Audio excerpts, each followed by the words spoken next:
Ndamira pamberi pedera mambo Mutasa. Yesu ndio chokwadi. Ngenye pachabatwa nemoto. Marari batsira wangu.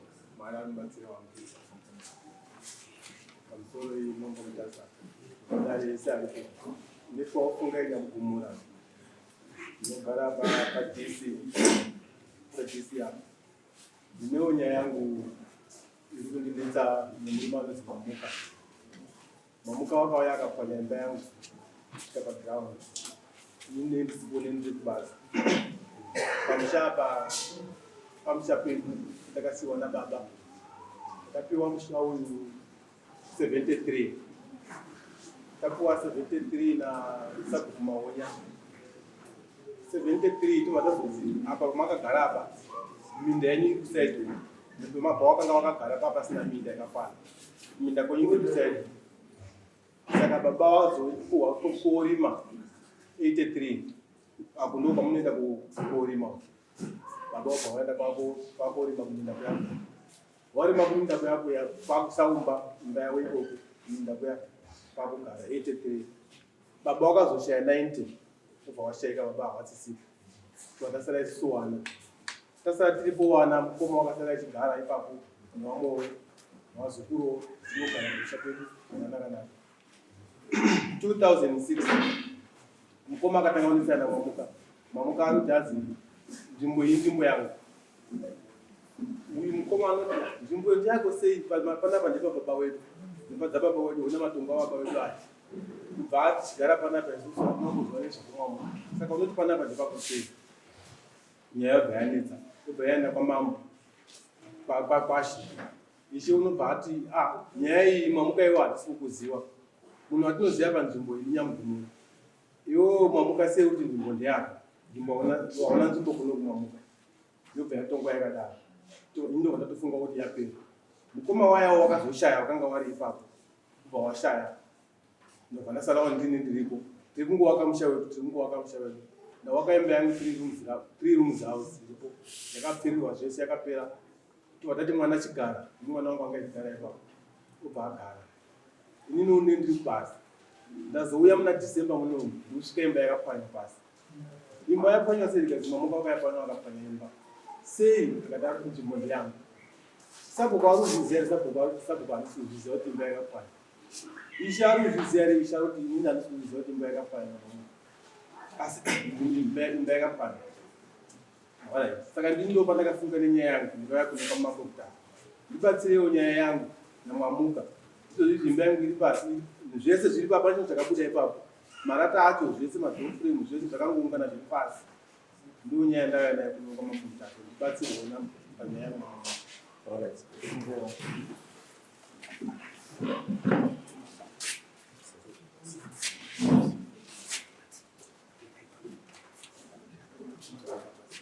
Ndamira pamberi pedera mambo Mutasa. Yesu ndio chokwadi. Ngenye pachabatwa nemoto. Marari batsira wangu.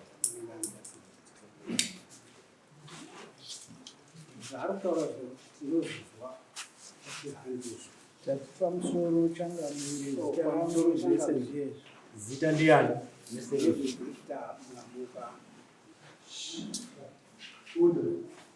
Nyaya takapfungwa kwa Mutasa ndikawina akapikidza takachitongana naJoero iye akawa kwasi akaramba kuuya kudare kwacho aiti Joero ndo mirira saka Joero ndeitaimira naye Joero akaenda kumangara pamutare akabvaziya aiwa kumangari kunomanguti kwa DC kune court wangotonga ikundi wangotonga kuti kuno kwa Mutare saka enda kumangari kwa DC wakabvaenda kumangara kwa DC ndikawina futi mhosva yayo kwamejasi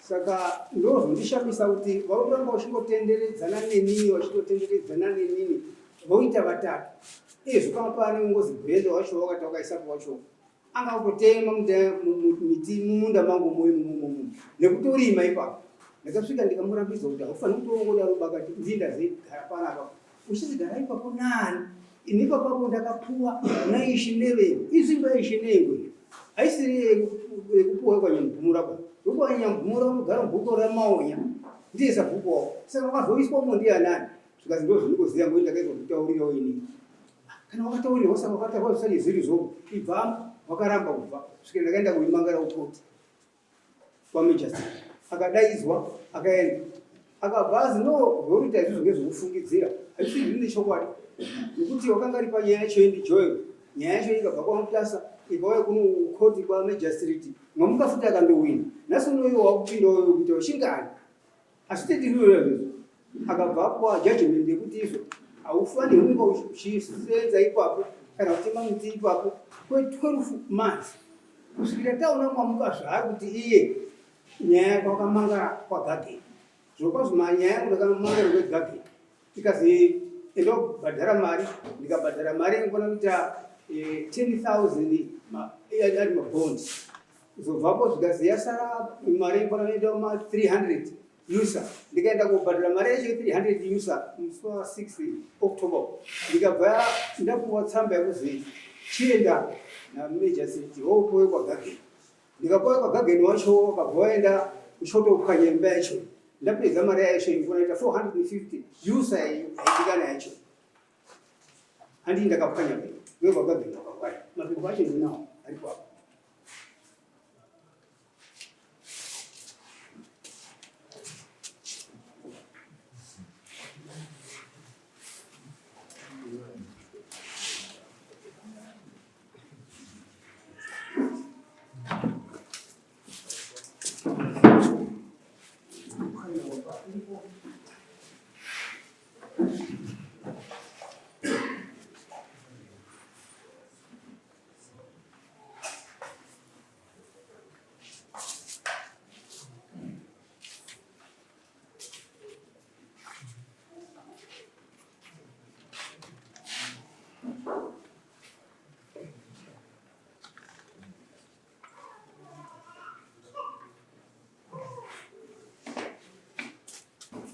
ndiye kagageni wakauya kuchipanyumba naiwo wakatopuwa tsamba iyo kama mukamangata kugara bonini inini ndakaiswa ipapo 1973 ndikawaka umba yanga ngaine mese mauya 70 ndindakamutema imba anouye kutaura nemaikoko haandozviziva kwangotogara kuhonde vhari hagari madisibo ii ndakagara mu1973 up to date ndirimo over 50 years ndirimo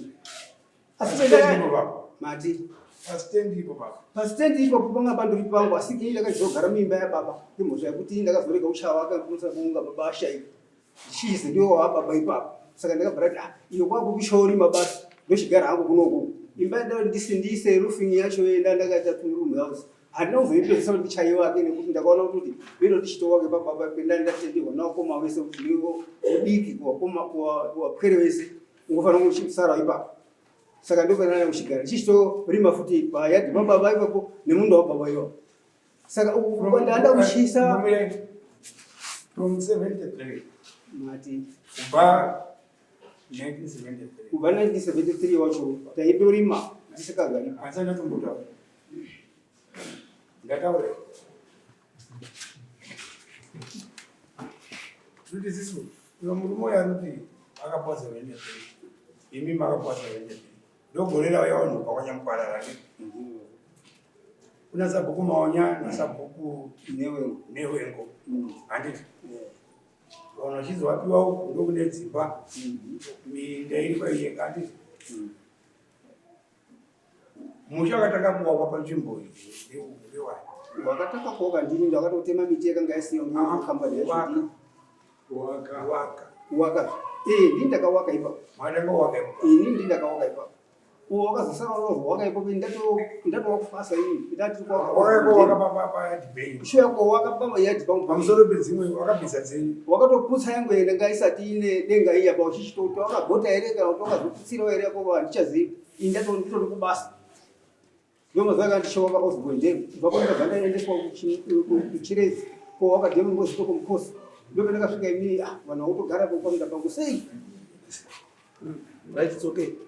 Iyi nyaya iyi zvamuri kuita madzosera nyaya kwaisikafanira kudzoka because inini I can only entertain nyaya dzadzadzadzoswa nekoti kudzoka kuna mambo Mutasa. Zvino handizvo zvirapo. Mambo Mutasa akanga aripo akatotonga in favor of Mamunga. Then tikaenda futi kuwa Major Street akatonga futi akapa judgment.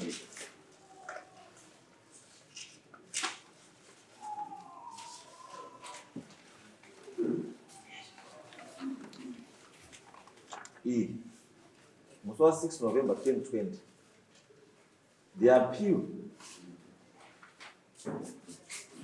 by Joe Nyamugumura is hereby dismissed.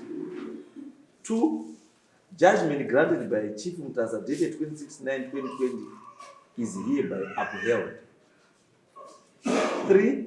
The appellant is ordered to pay costs on ordinary scale. Do that in Major Street. Then, what you are supposed to do after the judgment, you are supposed to appeal. You are supposed to appeal to High Court. And might appeal to High Court. High Court you watch it. See that. Saka imi maka appeal ere kwa High Court against judgment in Major Street.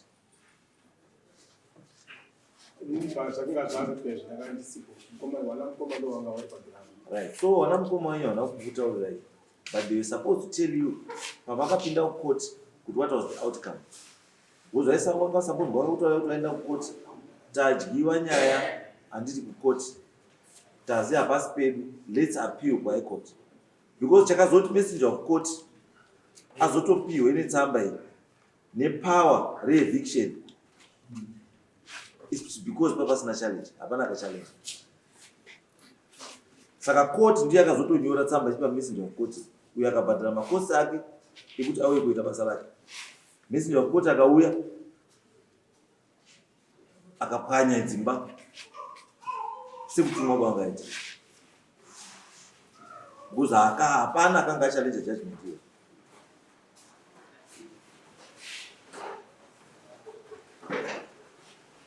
And mwana wa mira yare nyene saka kwa yatori adidi ya kutoka hapo anything cha muda kutofunga about this case. You go up. Amchadzoguma shuru because Mambo Mutasa attachment ilipo hii judgment because land belongs to Victor Mamuka and judgment yakapewa msa 26/09/2020 and amnapo appeal makapila against this judgment ya mama ndio ya dismissed wakubi kwa Major Street musi wa 26/09/2020. So it means dai mama sinakufara futhi maira mumspidza chi makomo maenda kwa court. Yes. I'm sorry, Tanzania. Yeah. Ini basi ndi patowanda ngazvo matawo. Munoitwani zita? Ini ndinoitwa Brenda Nyamugumura. Nyaya mataura yainzwa kuti munofanirwa kuenda kwaikoti ndazvinzwisisa. Asi ndine nyaya ndandoti mundibatsire ndiyo. Nekuti nzvimbo iri kunzi ndeya Maonyana Newengo. Inzvimbo yamakomba. Ndemhuridzi wenzvimbo iyoyo. Irinzi Maonyana Newengo. Nzvimbo ndeya makomba. Saka inini sekugara samai wangu wakaroorwa pamusha ipapa. Ndopenda kangunzi wabereki ndokwamba baba ndichibarwa 1989 ndopenda kaberekerwa pamusha ipapa. Ndikadzoka zvamuri kutaura izvozvo ndo zvamunonyora muappeal yenyu kuHigh Court. And kutaura kuti pakaita misrepresentation of facts kuti uyu akanyepa kuti land ndiani iyo isiri yani izvozvo zvese izvo zvino zvinokubatsira manje. Ndazvinzwisisa. Yes. Inini zvenandakaita panzvimbo apa sekugara pendakaita gore ne3 months ndiri ipapo ndandakatema ndikarima saka nditone zvimwe zvinhu zvatoibva zvimwe asati zvaibva Saka Is why. semutemo Is why. Is why. Izvo zvinofana kuzounderstanda izvo. Kana papiwa judgment nedare.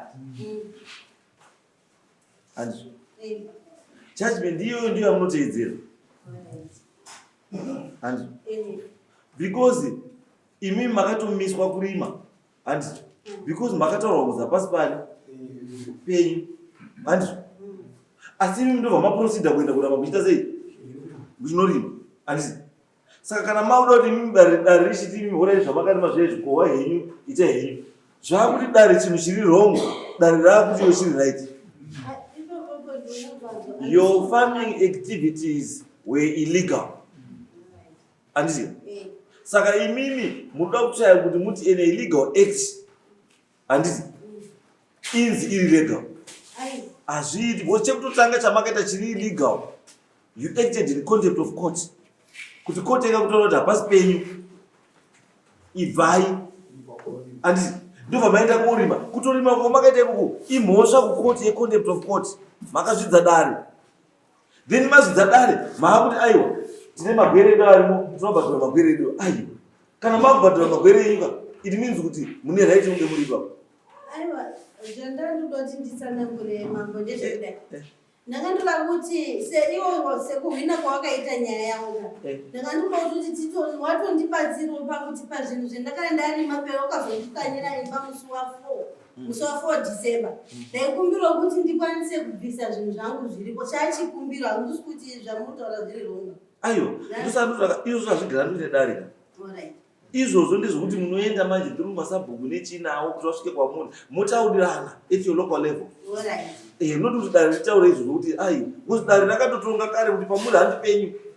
You are not supposed to be there. Imi ndobva maenda kogara pamazi hapasi penyu. So dare rikapindira, it means kuti rakuzvirivhesa zvinhu zvarakataura futi. Hazviti. Izvo ndezvenyu izvo zviri kuseri. Asi dare zvamunoita chete ndezvokuti izvo zviri kuspekta judgment yakapiwa.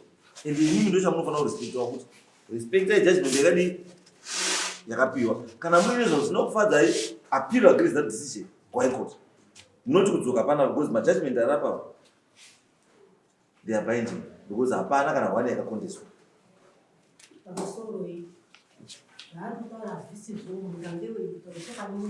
Aiwa kani mbuya.